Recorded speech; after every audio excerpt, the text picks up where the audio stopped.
Did you know you can become a mercer in the world of 𝙤𝙤𝙬𝙗? What stakes do your minigames have, and what mechanics do you use to allow your players to cheat at them? Do you want to unravel the mystery of strange dreams in a doomed town? The answers to these questions and more await you in our second anniversary episode of D&D New Releases. Let's get started.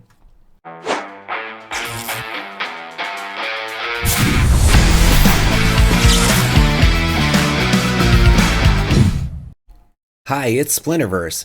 Welcome to another episode of D&D New Releases, where we offer first impressions of new third-party products for Dungeons & Dragons. We cover a selection of titles from Dungeon Masters Guild and 𝐷rive-thru RPG each week. The titles are presented in alphabetical order, and all of them are linked in the video description. Purchasing the books using those links helps the channel, but you can also support us by purchasing one of our best-selling books. Our newest release, Dragonlance Companion, offers 180 pages for players and DMs to bring the magical world of Krynn to life. And like many of our books, it's available in hardcover and digital format.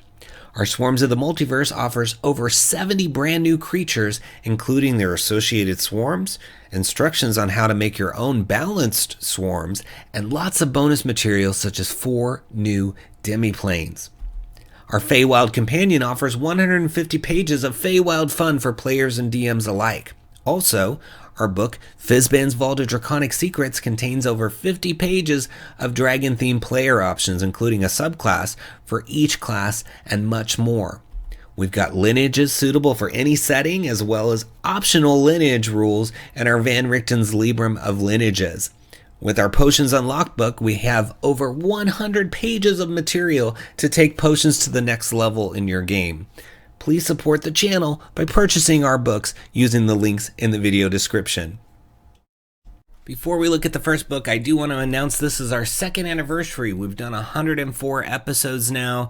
Every single week we've brought you a new episode covering the new releases. You know, a lot of channels that cover books, they sort of either dry up and stop producing, or they're very intermittent. They don't stick to their schedule. So we're very proud to have stuck to our schedule and delivered a new episode each week, and now for 2 years. So if you want to help us celebrate, please make sure you subscribe and share the video out there with others so we can get the word out and help people find out about all these awesome books. All right, our first title is The Dreamer Awakens for 5th edition. It's $9.99, 76 pages, and it's got a 24-page underwater adventure. It's got 16 stat blocks and 1 monster template, 15 feats, 11 spells with printable cards, 11 items with printable cards, 7 battle maps, and 2 new subclasses related to the Dreamer, it looks like. So there's the College of the Dreamer and the Dreamer Domain. And then you get a new player race of the aquatic nomadic aliens called the Zoth. So inside, we're looking right here at the adventure, and as usual, there's really great artwork and maps in here. I mean, this is a really fun map of, it looks like a sort of sea village, and yeah, again, good map, good layout as you look through the whole book. I love this sort of mer character here, in some underwater maps. Yeah, fun stuff. So you get to see a bit of the adventure. So let me go back up and read a little bit of the beginning, because I don't want to give away too much for those who might want to play through it. But it says, the small fishing village of Southsward sits on a peninsula surrounded by murky gray waters. The village was founded nearly 150 years earlier by the Salis family's mercantile guild, which required a port for fishermen during the frequent storms. Solishware hasn't changed much from the initial shacks and shanty houses that marked its location. However, the seas are more frothy and violent as of late. The town has a serene and calm atmosphere that juxtaposes the sea. A pair of window shutters slowly blow open before slamming shut again. Several clothes lines of laundry flutter in the breeze. A horse strapped to a post in front of the tavern stamps its feet impatiently. Otherwise, there's not a soul to see. Unbeknownst to the surface, events of apocalyptic proportions have begun to take place beneath the waves of the sea. So I'm not going to get too much further into that because I think it's going to give spoilers, but you can come here and read that.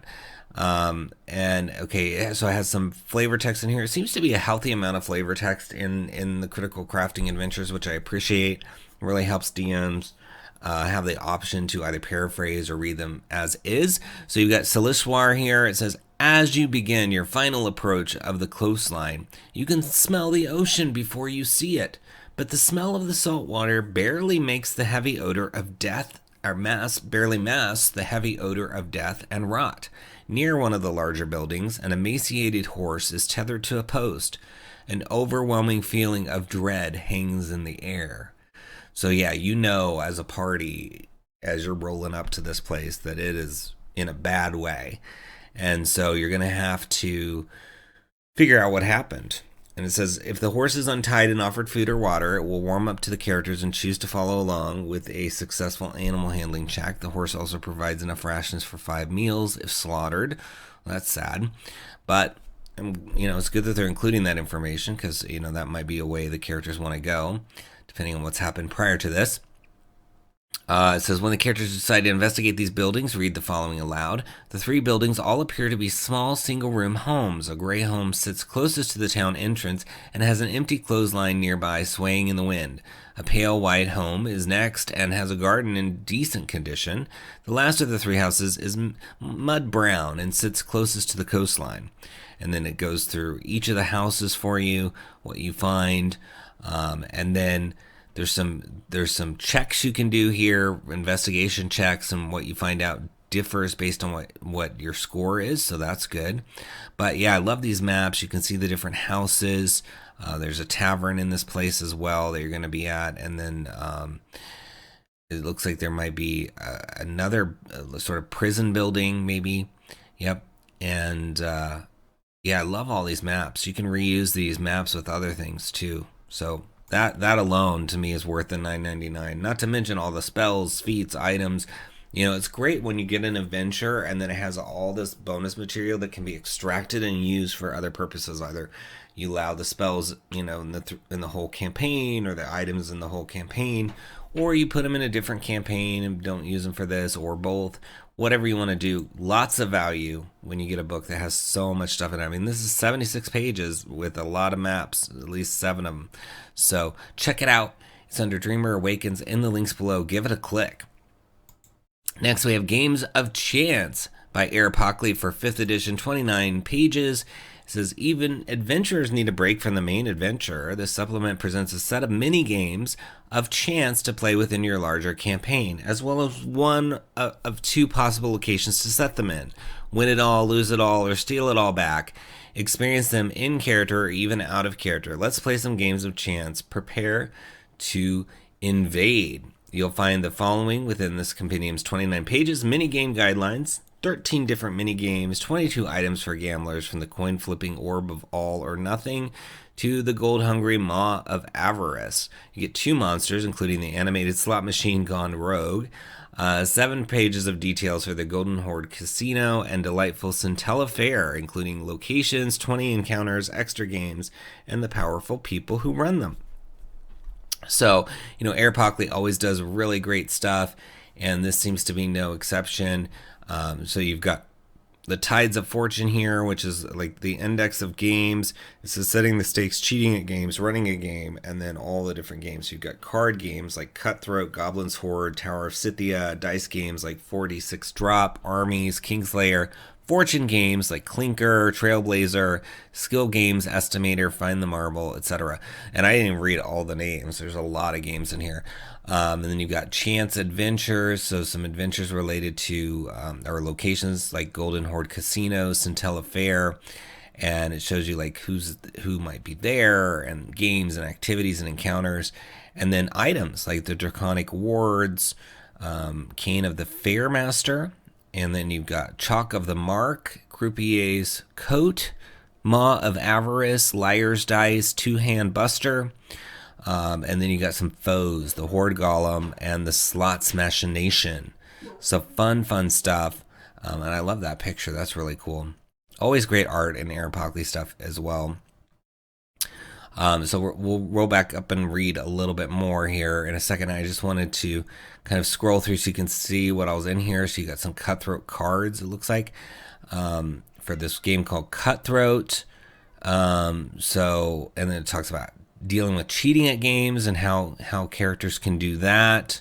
So you're going to get lots of rules to help you run mini games in general, and even how to set the stakes. So that's really important. Like, okay, you can have a mini game, but what are you playing for, right? So there's an arbitrary unit of value wagered in a game. A stakes value varies by location or game, designed to be adjustable while maintaining consistency in game rules across multiple settings. For one stake in an opulent casino may represent one gold piece, while a local gambling den, it might be one silver piece, or copper piece, or a trinket, or whatever, depending on, basically the economy of where you're at. But you can also exchange physical stakes. So they can be, tokens or chips, or, thin wooden coins coated in a thin layer of brass metal that reflects the sparkling lights. There's a whole table here. You've got dragon's teeth. You've got narrow obsidian slivers that interlock to form bundles of 5. So you could put 5 of them together. And then you've got alternative stakes. It said not all games gamble with monetary stakes. During an adventure, characters may play games with powerful beings interested in alternatives. For example, a hag may wager body parts, while a divine emissary may wager fate.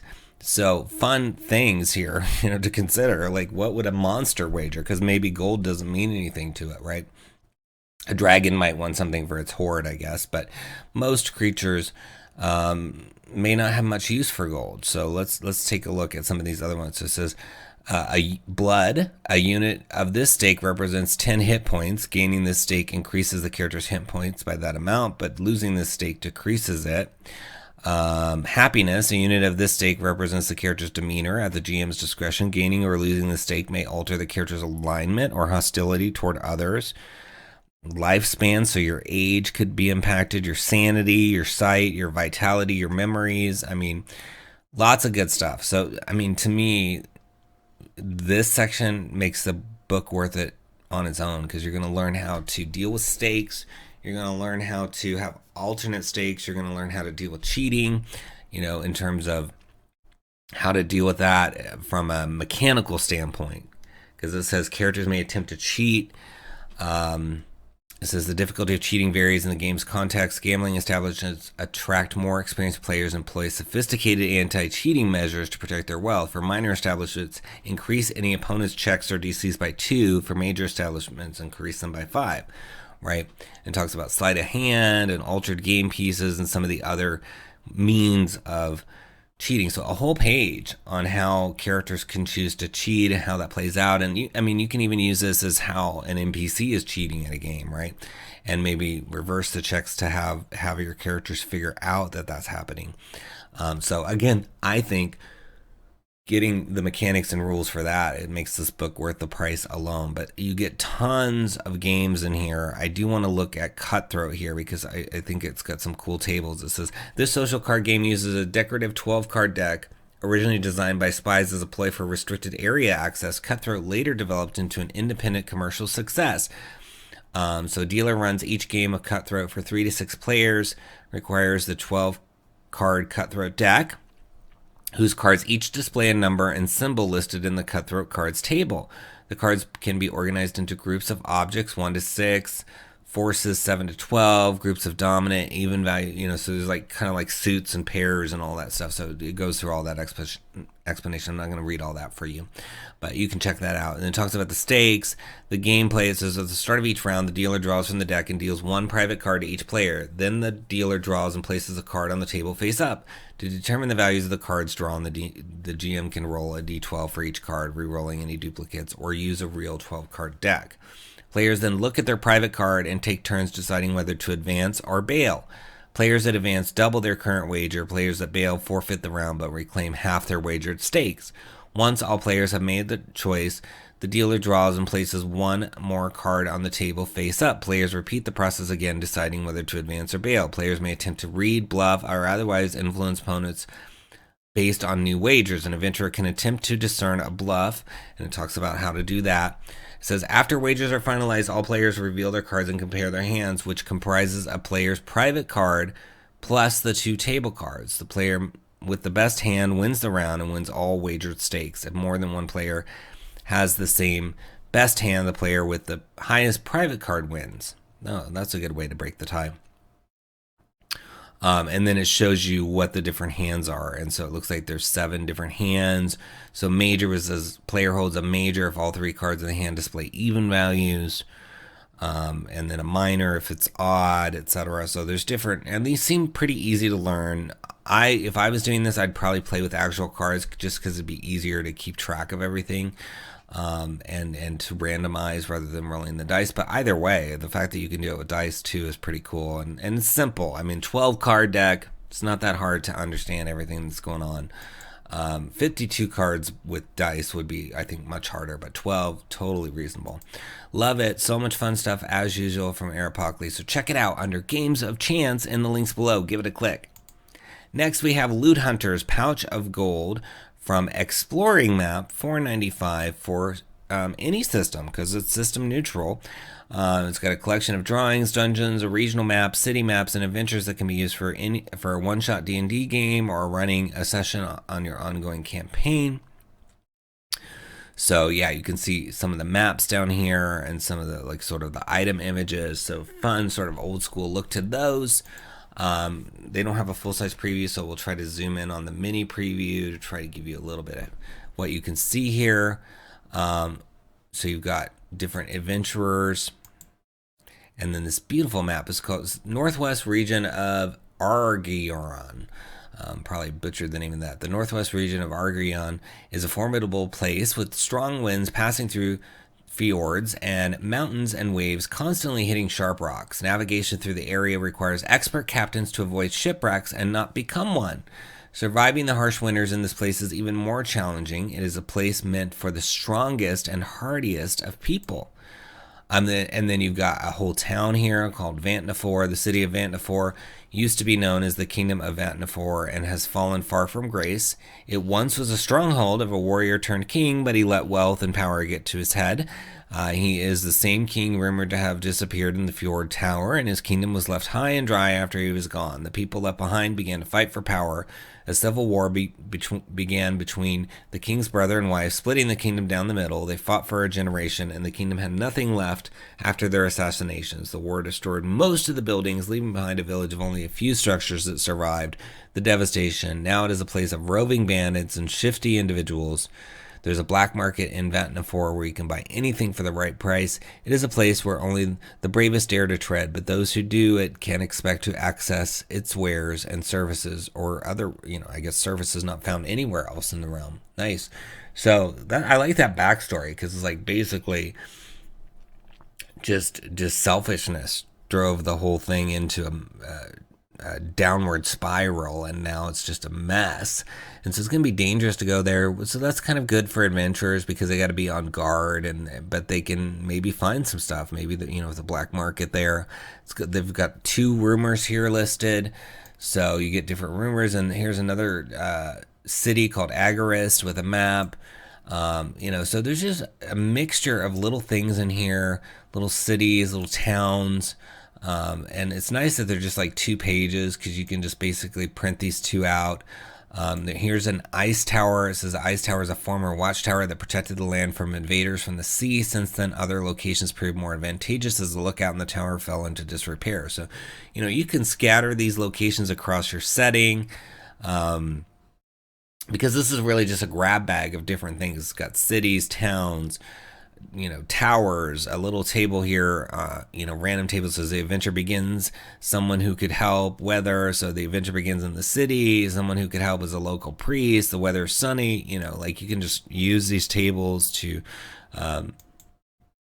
generate adventure in your setting. And I can see where it's system agnostic. I mean, there's no mechanics, it's all just background information, so you can really flesh this out with whatever you want. And it's a good price, $4.95. You get 88 pages of this stuff. So you can have a lot of fun really fleshing out what's in Loot Hunters. So look for it in the links below and give it a click. Next we have the Picaroon Peninsula from Raging Swan Press and authors Creighton Broadhurst. 72 pages. So this is quite a lot of material for 5th edition. And you can get the PDF for $9.95, or you can go soft cover for $13.95, or you can get both for $13.95. And whenever you can get both for the same price, I always encourage you to do that, even if you don't use digital. A lot of times, the process of printing these books and updating them is really challenging. So, I mean, hopefully a printed book has all the latest and greatest, but let's be realistic. You're going to find things no matter how long after you've printed the book, and going through that process of regenerating the printed book is something a lot of publishers aren't going to do. So when you get the bundle, the beauty of that is you get all the corrections, if any. Let's hope there's not many, but if there are, in that PDF, because you're always going to have access to the latest PDF. So always good to get both when you can. And I really love when publishers make it the same price. Some don't, and it frustrates me as a purchaser. A lot of times I will hold off buying something that doesn't do that. So if you're a creator watching, this is the way to go. Combine the prices, especially if people aren't happy with the printing quality. It's good for them to be able to say, well, I can see a different quality of the images in the PDF. So I have both at least, right? All right, so it says, with this Picaroon Peninsula, set sail for adventure on the Picaroon Peninsula, stretching from the isolated pirate stronghold of Dexport in the west, with its 3 violent feuding rulers, to the mysterious forest of gray spires in the east. The Picaroon Peninsula is home to ruthless buccaneers, cannibal cults, crumbling tree-choked ruins, and pirate curses. And it gathers together multiple towns, along with 8 new coastal and wilderness adventure locations and an updated map. So some of these may have been explored a little bit before, it sounds like, in other products. It says adventurers can walk the dangerous streets of Dexport, where orcs and goblins rub shoulders with human pirates, and the threat of sudden bloody violence is always in the air. Brave souls can take the fight to the pirates at the sea, explore strange islands and hidden coves, or dive beneath the waves to plunder haunted shipwrecks. Others will venture into the woodlands to uncover the dark secrets of the pirate villages, search for ancient orcish treasure, or to discover if the rumors of demon-worshipping elves in the Forest of Grey Spires are fact or fiction. That sounds like a fun one to explore. Demon-worshipping elves. You don't see that a lot. So, really cool setting, it sounds like. So tons of information you can see. Like the peninsula itself is covered with weather, people, religion, the lay of the land, and then you get into each of the major settlements. So you've got Black Wyvern, Red Talon, Revenge, etc., all the way down to Dexport. And I think it's really cool that there's going to be 72 pages for you to explore on this setting, because Raging Swan really does nice, clean, easy to read things, and I always enjoy looking at their books. I love the font they use. I think it's so simple, easy on the eye. But here you can say, okay, rulers, Ioun, Olmi, and Nargor, the Admiral's Council, they rule the Picaroon Peninsula. The council is the government. There's a population of 12,000. Talks about the important religion, the languages spoken, all of that stuff. Then it gets settlements of note, features of note, adventure sites of note, and I mean, look at this map, really pretty. I like it. You can see everything, all the different settlements. You've got Dexport down here and Red Talon all on the left, lower left here. And then you get information on the weather, winter, spring. I mean, this is exhaustive in terms of its coverage of everything you're going to need for the area. Folks and factions of the peninsula, beyond the walls. Then it even gives you place of birth. Use this table to determine a native's place of birth or where they were predominantly brought up on the Picaroon Peninsula. No known settlements of dwarves, elves, gnomes, or halflings exist on the Picaroon Peninsula, although a few such individuals do dwell here and there. Goblins and orcs using this table are assumed to be one of the more civilized sort and not members of the various tribes dwelling in the interior. So so that table's only going to work for, humans, half-orcs, orcs, goblins, etc. But that's fine, because you can easily explain that, we're from elsewhere, or we're from, I think based on the map, everything, because like this is the peninsula and here's north, right? So with the compass down on the left here, so you could say, we're from the east, because basically east is going to be more landmass. So with the elves and dwarves, you could just say from the east somewhere. It talks about human powers. Of all the human powers extant in the world, 3, Aberrant, Seret, and Timus, are worshipped extensively. And then it goes into them and their information, even some holy text information, which I appreciate. But let's go back up and read a little bit more about some of the adventure sites. So you got the demon-sworn Tipplespire. The last few surviving demon-sworn elves in the Forest of Grey Spires live close to the southern edge of the forest in a tree village at the base of the 250-foot-tall Temple Spire. Then you got Fortress of 𝙁𝙘𝙘, the Betrayer, a savage warlike tribe led by a huge orc named Krorg. The Flayer dwells in this ancient fortress. 𝙁𝙘𝙘 was said to possess a magical amulet that enabled him to blast his enemies into smithereens merely by pointing at them with his 6-fingered hand. The amulet was lost when Krorg died. Rumors suggest it is hidden somewhere in the forest or in the fortress. A lot of this is probably going to be detailed further in the book. I mean, it is a 72-page book. But these are giving you kind of overviews. You've got the Haunted Wreck. 7 years ago, 2 notorious pirate ships, the Bone Shark and the Sea Lord's Folly, fought a fierce battle off the southern tip of Razorbill Island. During the battle, both ships, along with a chest full of pearls that sparked the war, were lost, or the battle, not the war. You got the Hempjig Tower, the Pinnacle, Skullgate Keep, Sky Palace of the Cyclops. I mean, fun stuff. And then you've got natural features too, like Devil's Shoulder, this dark reef lying about a mile offshore is where the galleon Red Talon met her doom 20 years ago. The name has since come to describe the entire peninsula. Many ships have blown to pieces on the curved sliver of land. I love that. I mean, this is going to be so fun to really just explore as a player and as a DM to really flesh this out, because no book is going to give you every single little detail. So you're going to get to fill in some of the blanks with your own imagination or what your players come up with, right? But I love this. It's just so well made, and I love that you can get a book version of it for $13.95. So I'm definitely going to add this to my wish list, because that's a good price to get 72 pages of a whole setting. So fun stuff. Check it out. It's in the video description links under Picaroon Peninsula. Give it a click. Next we have Roots of the Grapevine for Vinestra. And it's by Giles Penfold and Vinestra, and it's suggested price of $5 for 17 pages, and it says explore the abandoned Vitis vineyard on the outskirts of Deveros, unearth its dark history, and if you're bold enough, claim this Romanesque domus as your new home. It's a great starter adventure for those seeking a fresh world to explore, filled to the brim with classical history melded into an inclusive and vibrant high fantasy universe. There's a 4 to 6 hour adventure into the depths of this mysterious domus, where you'll unearth a layered history of chthonic cults, exciting encounters, and mischievous miscreants. And it's available for both 5th edition and Pathfinder. So Pathfinder 2nd edition. So that's also really cool when you can get both of those, as part of one purchase. It says you'll meet friendly and not so friendly NPCs, unravel long-forgotten stories, befriend fluffy critters with tasty snacks, claim ownership of an entire vineyard, become embroiled in Deveros' local mercenary circles, and find out if you are the hunters or the hunters. And then they have another preview supplement that you can jump into too. So I love that. I love that you're getting 2 different game systems.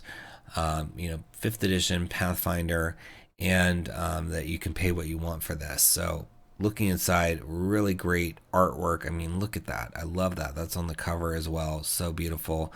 It gives you the adventure background here, and then here's a great map of where you're going to be adventuring. So we'll read some of this text in a little bit. It's even got a section on role-playing one of the characters, and then here's this vineyard map. How cool is that? You don't see vineyard maps very often, so I don't think I've ever seen one. So you're gonna have that to play with. Oh, look at this little fun critter lifting up a piece of bread. And then you've got the swarm of Kreblins, which has an ability called Nibbles. I love that. And is his crumbling fauces, is just fun little names in here. I love the names, and it's all pay what you want. So let's scroll back up here, and I do recommend paying something, right? You want to encourage these creators to continue doing this stuff. So this is, over the past century, the profession of the Mercier has thrived throughout the provinces of the Äldarin Empire. Merciers are licensed troubleshooters contracted out by either the empire itself or by the people within it to undertake dangerous, convoluted, or otherwise mundane tasks deemed unfit for the legionary.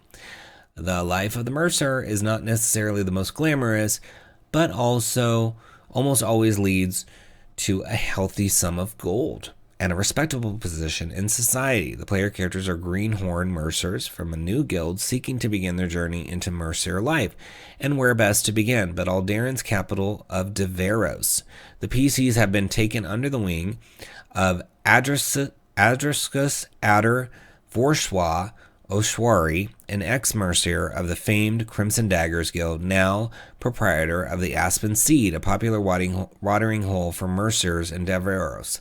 Ādricas and his husband Kismet are well known for hosting up and coming.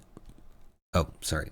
It's hard to read with this big sample. It says, for hosting up and coming mercer girls under the roof, giving them a helping hand as they settle into the profession. So basically, you're a mercer, which is like an adventurer for hire, and you're part of a new guild of mercers.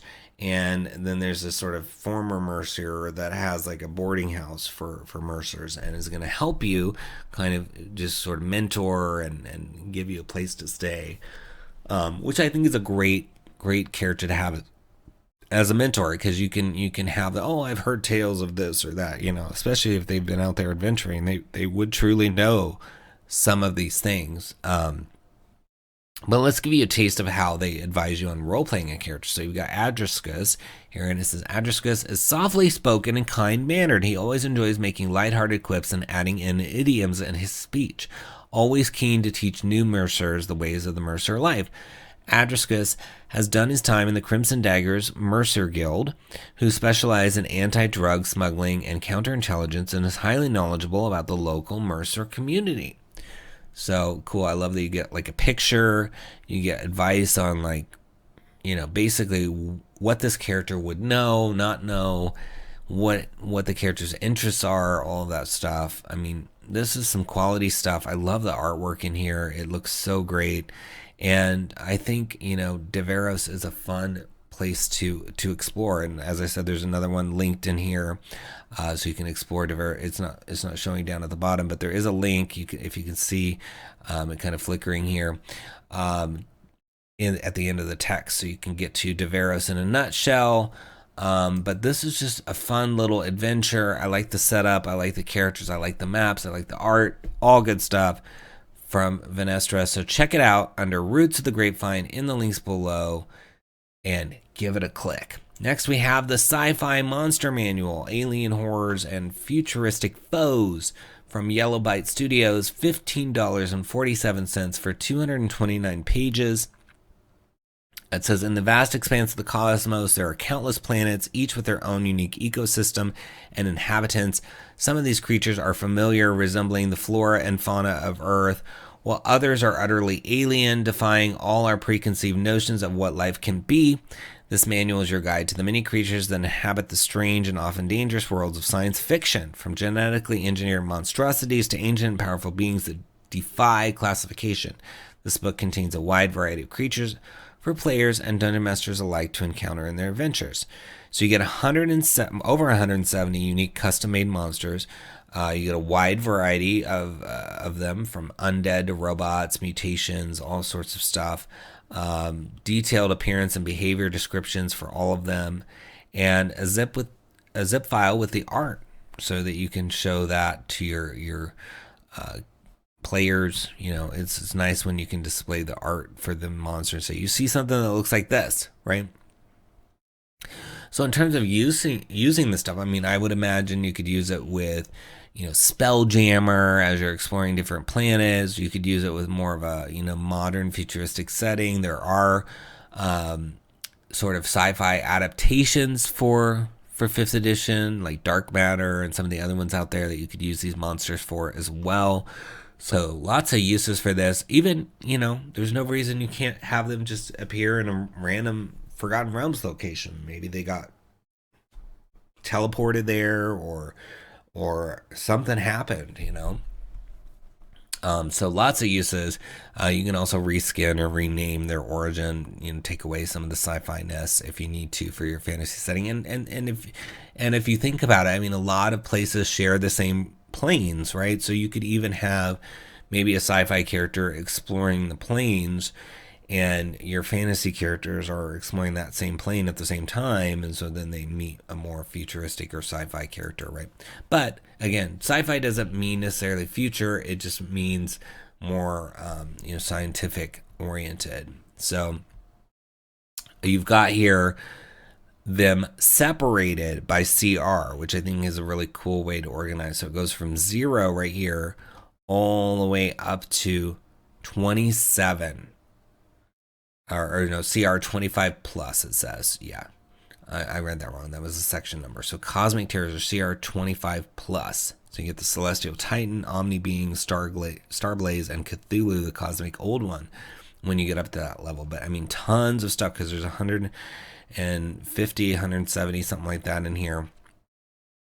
So yeah, you're really going to get so much to use. So right off the bat, you're getting right into the CR 0. So you got the Cybermite and its stat block. Then you got something called a Goober, a Cogling, that looks cool, Tenderling. So we'll look at one of these in a minute. I just want to scroll through. And then you got an Arcane Whelp and a Pulsar.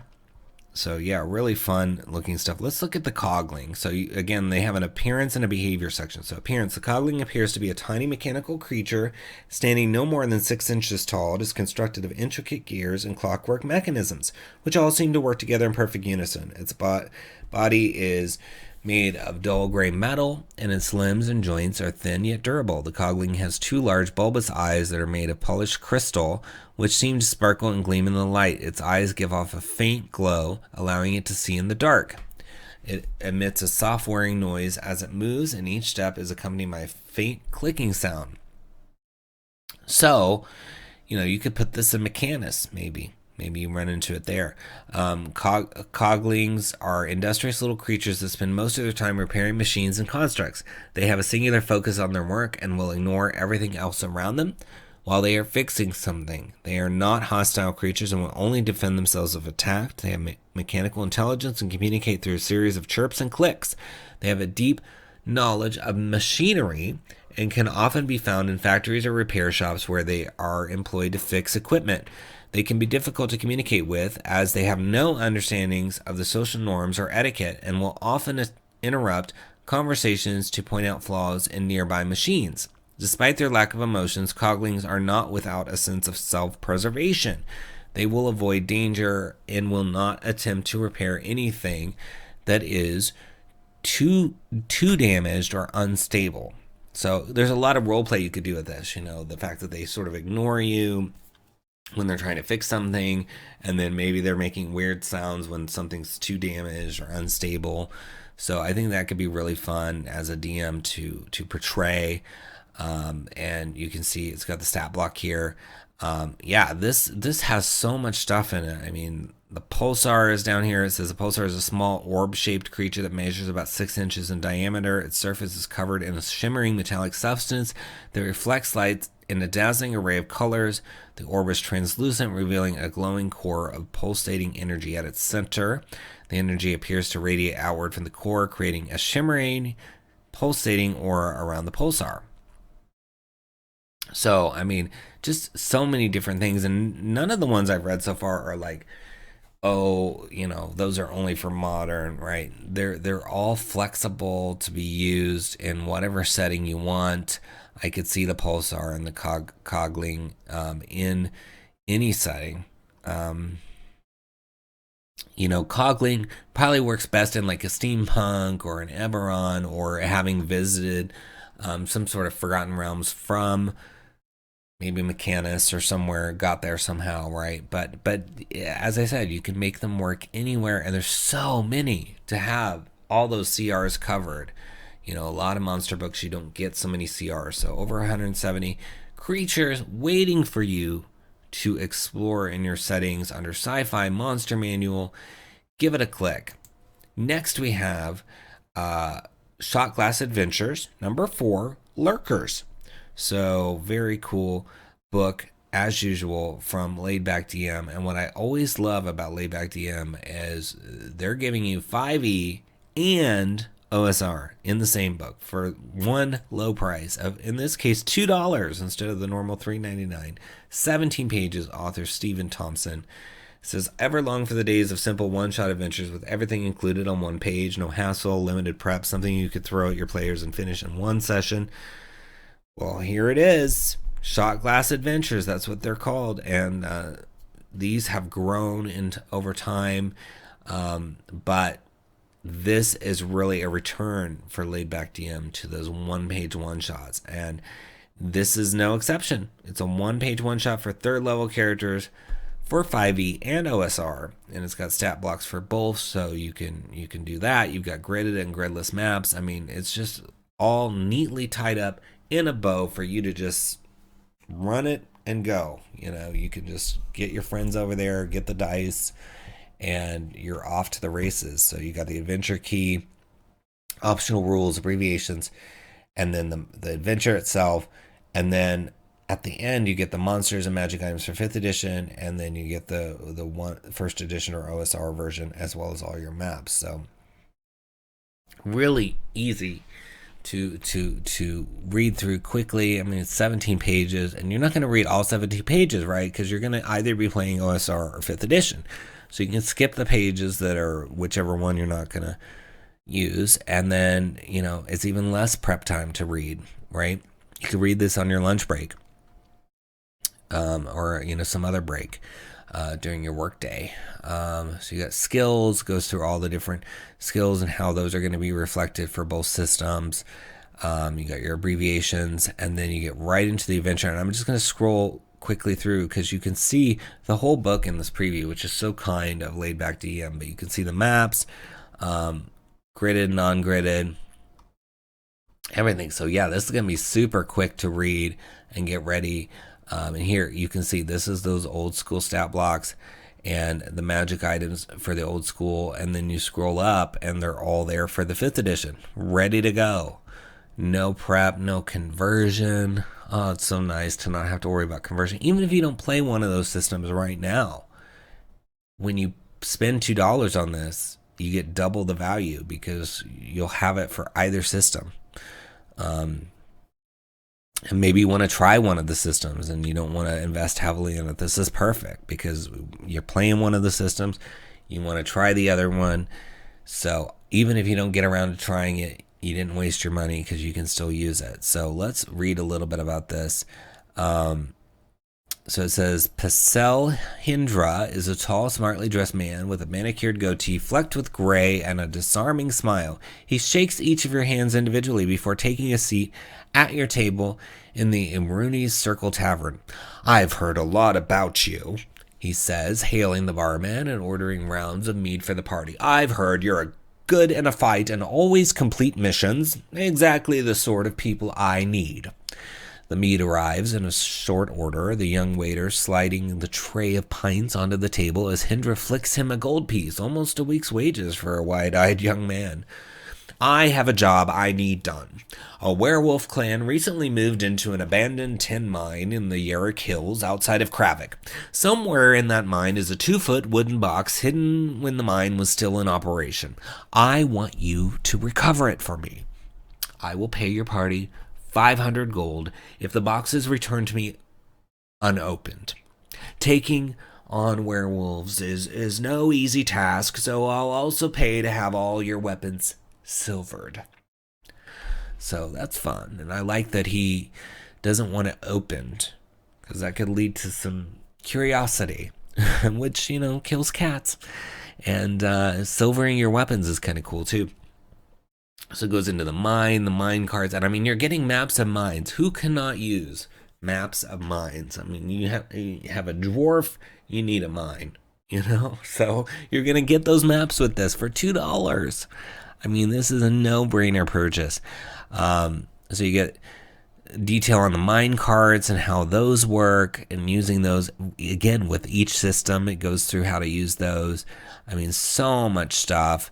And really, the entire adventure is 2 pages, because you've got your stat blocks, you've got your item information, but there's 2 pages here, so you can print this. You can print it grayscale and just put it behind your GM screen, and you're good to go. You don't have to. You can look up the other stuff on your tablet, or however you want to get your stats, or load it into D&D Beyond or whatever system you're using, and you're good to go. You're good to go. I love this. These are so cool, and they're so inexpensive, and you get double the value with 2 systems, so you got to grab it. It's under Shotglass Adventures, and the link's below. Give it a click. Next, we have The Sorrows of Southsward Keep, a 3rd to 5th level one-shot adventure, and it says it involves dark fantasy and tragedy. It's from the Fireside GM, $3.95 for 24 pages, and it says it's a 4 to 6 hour adventure. You get 4 custom handouts, 2 custom monsters, 10 plus trinkets and magic items, and 5 free battle maps. It says explore Southsward Keep, a haunted dungeon filled with ghosts, demons, and relics of a bygone age. Solve the mystery of the missing mage and the tragedy of this long-forgotten keep. Battle scary custom monsters in a fully mapped dungeon. This adventure is half gritty dungeon crawl and half narrative mystery. Dungeon crawl lovers will be happy to hack and slash their way through this dungeon, while story keepers will enjoy piecing together a mystery through clues scattered about the dungeon. And it's got multiple endings depending on the choices made, which we always love. So using the adventure, background, all this stuff, monsters, treasure, handouts, etc. Introduction, using the adventure, talks about the map pack, and then the background of the whole adventure. And then here you get right into some of it. So the clearing, it gives you all the details of what's there. Stat block for a Spectral Knight, which is a CR1. So yeah, it looks really cool. Let's go back up and give you more of the overview. It says Southsward Keep, a ruined remnant of a bygone age, lies hidden within Mosswind Wood. As the heavy winter snows begin to melt and the spring flowers bloom, your party stumbles upon the tower. As they explore, they will find evidence of Southsward Keep having been occupied over the last winter by a party of knights taking shelter from the elements.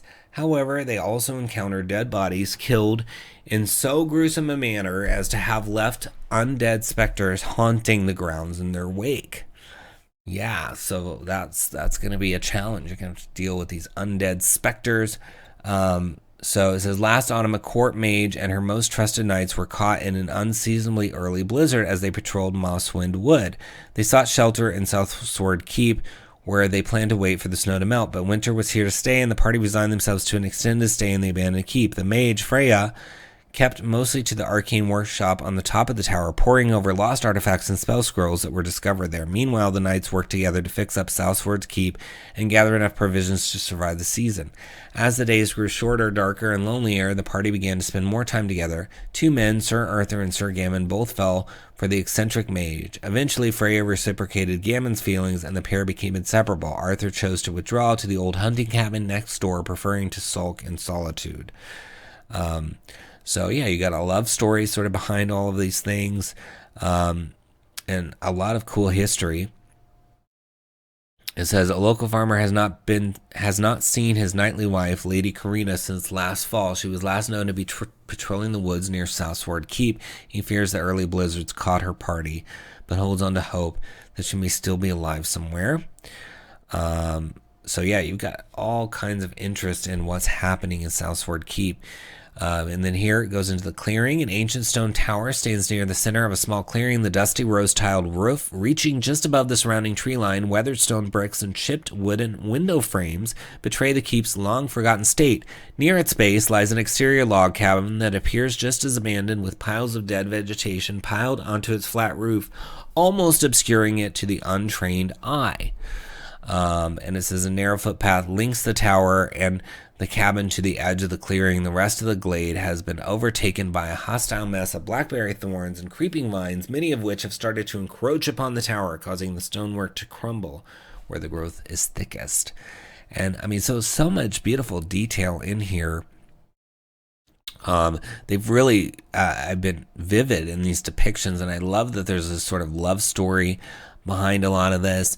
And maybe love will save the day. Maybe there's something to be said for that, to help get rid of these spectral knights. Who knows? It could go any which way, because what is also awesome about this is that there's multiple endings depending on the choices and skills of the players. So really cool, fun stuff, low cost, $3.95. Check it out. It's under Sorrows of Southsward Keep in the links below. Give it a click. Next, we have Swift NPC Builder from 𝘎𝙤𝙬𝙧𝙨 Studio and Realm Fables $2.50, and author Jay Merritt. It's system neutral, and I love 𝘎𝙤𝙬𝙧𝙨 Studio. I've either purchased all of their books or wishlisted them, one or the other for every one of their books, because they're just so good. And it says it's a system-neutral NPC builder that uses a collection of tables to quickly generate unique characters for your solo adventure or the party to encounter. Simply roll 2 6-sided dice and check the outcomes. Take some notes, and the character is born. So you get descriptors, species, actions, clothes, armor, weapons, voice, quirks, curses, tattoos, pack items.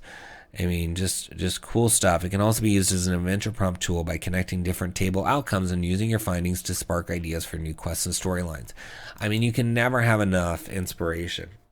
You can just never have enough, whether you're creating for your own table, whether you're creating to publish, whether you're creating a novel, whatever it is, this is going to help you. And it's only $2.50 to get all these really awesome tables. And it shows you, it says, boosted NPC's uniqueness by adding some attire and skills. Roll on the table below to choose a word used to easily describe the NPC while scheming. You may also roll up a skill for your NPC that can be revealed at some point during the session. This can add personality and a memorable quality to your, to your NPC. The party may also wish to hire or exploit the NPC for their skills. So you've got everything from elegant, exotic, gaudy, glamorous, glittering, all the way down to baggy, ill-fitting, sodden, heavy. These are good words to use to describe, appearance. And then you've got skills, like maybe they've got sword mastery or archery, cooking, blacksmithing, battle tactics, diplomacy. And then you've got emotional state. Are they happy, sorrowful, angry, inspired, determined, powerless, overwhelmed, outraged, etc.? And what's also really cool is it just uses 2d6. So you can see here on this one, on emotional state, if you roll on both dice, so preferably one is a different color, or you're rolling them in separate areas so you know which one represents the red die and the black die. But if you roll a 1 on both of them, then it's happy. But if you roll a 1 or on one of them and 2 on the other, you get sorrowful. But you got to kind of keep track of them, because you could also roll a 2 on the black one, right, and a 1 on the red one and get disgusted. So as long as you can somehow identify the 2d6, it's really easy to roll through these tables, so that you don't have to go buy fancy dice if you don't have any. So I appreciate that. You've got the current action. They're resting, they're praying, they're fainting, sowing seeds, fishing, picking flowers, etc. You got the main drive, vengeance, power, wealth, love, redemption, proving oneself, giving aid, escaping, etc. And then secrets, betrayal, theft, secret society, forbidden lore. So let's just roll up a character. I'm going to go on each table. I'm going to go the first one. I'm going to take the first item. Then the next table, I'm going to take the second item. Next table, the third item, etc. until we have a character. Okay, so the attire is going to be elegant. And their skill is going to be archery. So we've got an elegant archer. And then they're going to be angry about something. And they're going to be doing archery practice. That worked out perfect. And the main drive is going to be redemption. So maybe that's why they're angry, is they want to redeem some past wrong. Or redeem themselves for something perceived that they did wrong. And then for a secret, we're going to have, there's an affair. Okay. So let's just say this is an elegant archer who's doing archery practice and is angry because they've sort of ruined their reputation because they had an affair, and now they want to redeem themselves in the eyes of the society where they live, because they're seen as somebody who betrays trust, by having affairs, etc. See how quickly we did that? Just rolling. Right, we didn't actually roll, but I simulated rolling by picking different values. I didn't know what those values were going to be. So it's so easy to come up with, and that could be just a character that you're asking for directions from. And then if the party engages that person more, you can find out about how they had an affair and they're angry about how they're being treated or whatever, right? Or maybe they're angry that the affair they had is ended. There could be so many things going on. So it's really cool. All right, so before we move on to the next book, I'm getting ahead of myself here. I want to make sure you get Swift NPC Builder and have fun creating characters like I just did. So jump down there in those video description links, look for Swift NPC Builder, and give it a click. All right, our next title is Talvakri's Guide to Adar, I guess. It's by Megan Caldwell and Anthony Turco. It says, explore the land of 𝙤𝙤𝙬𝙨 and the supplement for Eberron. It says $23.95, 192 pages. It says, far from the five nations and the dragon-marked houses of Corvair lies the continent of Sarlona, home to rich psionic traditions and the unity of 𝙤𝙤𝙬𝙧𝙬. It is also home to Adar, the refuge, home of the 𝘏𝙤𝙬 and one of the last bastions standing against the tyranny brought by the Dreaming Dark. Though first introduced in 3.5 edition of Dungeons & Dragons and expanded upon in Secrets of Sarlona, Adar as a nation has not been revisited since.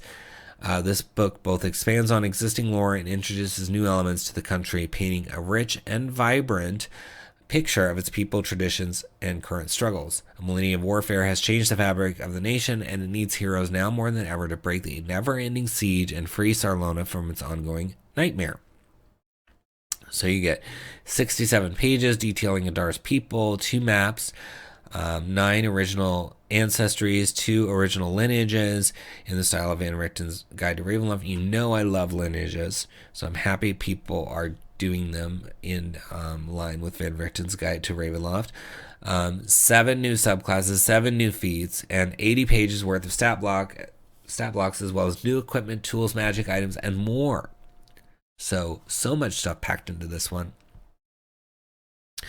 So you get things to keep in mind, information about the area, common sites, uncommon occurrences, rare populations, state of the nation, like the government, the cultures, the religion, player options like backgrounds, player ancestries, those lineages, class options, monk, way of the dreaming fist. Oh, that sounds cool. Way of the elemental master, way of the summit sentinel. Get the ranger, query, mind hunter, manifest power for the sorcerer, the scion for the sorcerer, and then also the visage. And then you get feats, equipment, spells, bestiary with creatures, NPCs, notable personalities. A really, really good introduction. I was reading some of it earlier. That's cool. And then you get this whole map. So very, very helpful. And then you've got the land of refuge, things to keep in mind, environment, weather and counter effects. So, basing it on CR, so that's good. Storms will get worse the more powerful the combatants are. Choose which table to roll on for the appropriate CR. So that's good. You don't want to wreck your party without being prepared, right? If you want to have a CR 17 storm when your characters are battling CR 0, you certainly can, but you might have a TPK, right? These things can be deadly. So I like that they've broken out the weather by CR. That's really helpful. So much history in here of Adar, land of 𝙤𝙤𝙬𝙧𝙬. From the rocky, shattered landscape, life began to flourish. Only the dragons know exactly when people began living in the mountains and valleys of the fiendish prison, but its people named it 𝘏𝙤𝙪𝙧𝙀, the land of earth sky. Many of these civilizations were nomadic, wandering between the mountaintops and the lower valleys with herds of cattle. These migration routes were located near wild zones, and over time, seasonal resting places became permanent settlements. One of the earliest cultural touchstones in Adar comes from its creation. The Unmaker's prison has an unusual effect on the weather of the land of earth sky. Strong emotions and the bloodlust of battle can stir up wind and crack lightning, like the persistent storm that exists over Corander's Peak. Given these circumstances, it was perhaps inevitable that Adar became home to monastic traditions, honing mind, body, and spiritual thought in a way that did not disrupt the delicate balance of their tumultuous homeland. So that's cool. That explains why they would give you all that weather stuff. Is, you know, the land has a little bit more weather stuff going on than maybe other areas would have. So you're getting into the peoples.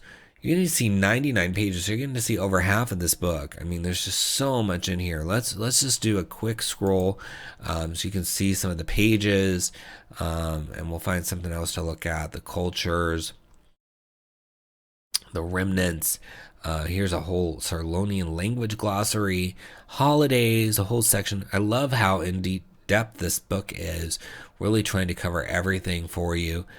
You got industry, wide magic versus high magic, the shroud, planner magic, major factions and organizations. Yeah, you can always use those.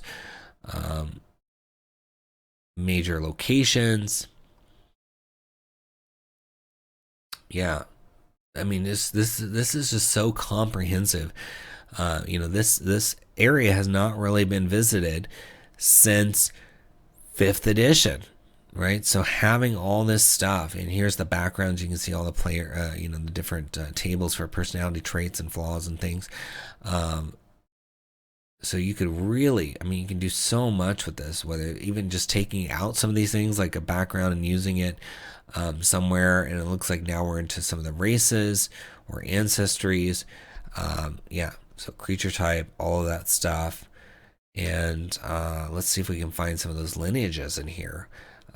As you know, I did a book on lineages because I love the new lineages from Van Richten's. So let's see, they've got plane-touched lineages. It says the barrier between the plains and Sarlana is thin, and as a result, there are a high number of plane-touched individuals within Adar. Plane-touched come in 3 forms. Those blessed with a spark of divine are known as Aasimar.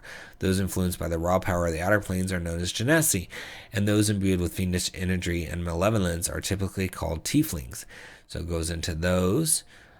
So yeah, you get the different abilities, and you get that ancestral legacy. So that's a key trait of lineages. I think a lot of people don't understand lineages are things that have happened to a character. They didn't start out that way.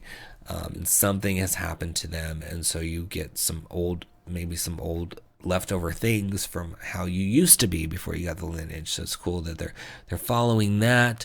They've got that ancestral legacy in here to give to these different lineages. But I just love how much material you can see in here. I mean, you can see all these subclasses. I mean, they're giving so much of this book to you to look through before you decide to purchase, so you can really make sure, okay, I'm gonna use this. It's got all these things. So now let me find just another little quick area to read for you. You know, some of these nations look good. I also liked the magic sections. I was intrigued by some of those, so maybe we'll find something to read about the magic in here. Actually, let me zoom out so I can get to that for you. And the language glossary and holidays, I love those. You don't see that very often, so it's nice to have that. We got industry. There it is. Wide magic versus high magic. It says, in Corvair, arcane magic is assumed to be relatively low level overall. High-powered casters are rare, and most people will never see magic that goes beyond 3rd level, unless it is in military context. However, low-level magic is commonly used on a day-to-day basis by ordinary people, and arcane magic is assumed to be a reliable, useful tool. This concept of widespread low-level magic is often referred to as wide magic in the context of Eberron. This contrasts high magic, where a lot of the magical powers concentrate in the hands of a small pool of individuals, and most people do not have access to magic at all. Like 𝘎𝙤𝙀, Adar has an assumption of plentiful low-level magic, both in terms of planetary energy and everyday use of psionics. Unlike 𝘎𝙤𝙀, however, Adar, and by extension all of Sarlona, runs on the assumption that higher tier magic is available to more people. Spellcasting services in Adar can run up to 7th level spells, though anything above 5th level tends to be extremely specialized. This is partially due to Adar being a nation continually at war. Necessity breeds innovation, after all. Sarlona also tends to have stronger enemies than 𝘎𝙤𝙀, such as the powerful casting wielded by Inspired and the heirs of 𝘎𝙤𝙘. Magic and magical techniques in Adar may be stronger than players are used to seeing in Eberron, but it should be apparent that this level of power was developed over centuries of constant warfare. So much detail to work with there, and like just, oh, that's some high magic I just saw, or whatever, right? You can work that into conversations of NPCs, things that people say. So I love it. Just so much to see and do in Adar thanks to this book. Read 99 pages of it and then decide whether you want to buy it or just buy it. I mean, I think you're going to find stuff in here that makes it worth $23.95. So check it out. It's under Talvakri. I cannot say this. Talvakri's Guide to Adair. Talvakri's Guide to Adair. There you go. In the links below. Give it a click. All right, now we come to that point in our program where we just rapid fire give some shout outs to some other titles that were released this week that we don't have time to go through in depth, unfortunately. The first is Bard Games, which is $3.99 for 40 pages, and it focuses on subclasses for the Bard, backgrounds, and monsters. Then we've got Cardomancy, which is all about spells related to cards, and it is $3.50 for 9 pages. Then we've got Christopher Robin's Nightmare and the Blood Rose Curse is for 3.5 edition or Dungeon Crawl Classics, and it's for level 2, and it's obviously based on Winnie the Pooh, which is exciting now that that's in the public domain, and it's for 36 pages. Then we've got Elfland Beyond the Fields We Know, also for 3.5 edition Dungeon Crawl Classics. Got locations, items, and monsters. I love the cover here. 48 pages, $6.99 for the PDF, and then they also have a black and white softcover for $11.99. Then you get Factions and Deities for the Arendor campaign setting. So as its name implies, it has factions and deities. $5.99 for 27 pages. Then we've got Krillo's Workbook. It's system neutral for crafting, particularly for items. You can get that for $9, or you can get a soft cover standard color for $29, or a combo. And then there's 182 pages to this book. Then we've got Let's Get Weird from Gabrielle Groh. It's $3.99 for 35 pages. It's got subclasses, backgrounds, and spells for you. Then we've got the NPC Creator from John Padgett. It's $9.95 for 39 pages. Gives you the information you need to create some fun NPCs. Then you've got Oh Death, a second level adventure in the Shutter Mountains for Dungeon Crawl Classics. So this is also 3.5 edition. Level 2 characters. And it is 20 pages for $8. And then we've got Recharged for Fizban's Treasury of Dragons. This book's going to give you recharge abilities for all the creatures mentioned in that book. It's 95 cents for 5 pages. Then we've got Strixhaven Mystical Archives, which is spells, and it is $1 for 14 pages. Then we've got The Weather Outside is Frightful, which is subclasses and monsters, as well as a 4th level adventure, $9.99 for 33 pages, or you can get a softcover standard color for $19.99 or a combo for that same price. And then lastly, we've got Zen's Subclass Spotlight Volume 3, $5.99 for 59 pages, all about subclasses. So tons of stuff this week for you to check out and explore on your own, since we don't have time to cover all the new releases, and there's quite a few that come out each week for you to enjoy. Well, that's it for this week's video. Thanks so much for watching. Please subscribe to the channel. Share it out there with your friends. Again, this is our 2-year anniversary of consistently delivering this video every week. So help us celebrate by getting the word out and subscribing. A lot of other channels have stopped covering books, or they cover very rarely. So, it's good to get the word out that there is a channel out there that's still doing it on a regular basis. And like the video, leave a comment for the algorithm. I will respond to all those comments personally, and click all those links in the video description so you can support the awesome creators we've covered this week. And if you purchase anything after you've clicked any of those links, you're going to help the channel through a small affiliate fee. So we do appreciate when you do your shopping through us. If you can bookmark one of those links to always start your shopping with, or just go to one of our videos before you shop, that's going to help us a lot. And you can even take it further by buying one of our books. We've got 7 that we've published under Splinterverse Media. They're all listed in the video description, or you can go to splinterverse.com. And we've got a 2-book Kickstarter coming later this year, a campaign setting with an adventure, and it is really unique. I can't wait to start telling you more about that. So much of it is underway with artwork and writing. I've been writing tons of things for it in my free time, so I'm really excited to bring that to you. So you want to make sure you're following us everywhere at Splinterverse so you can be the first to know when that Kickstarter launch page launches, and you can start getting details about that new world we're going to bring to you. So my tip for creators this week is, have a checklist for when you publish your book of all the things that you need to check. We talked previously about making sure all your previews work, but there's other things. Make sure the title on your cover matches the title in your catalog page, because it can get really confusing when you have one name on your catalog page, one name on your cover. And even with videos like this, people see the cover and then they look for the cover name, and then the catalog page is different. Get that cleaned up.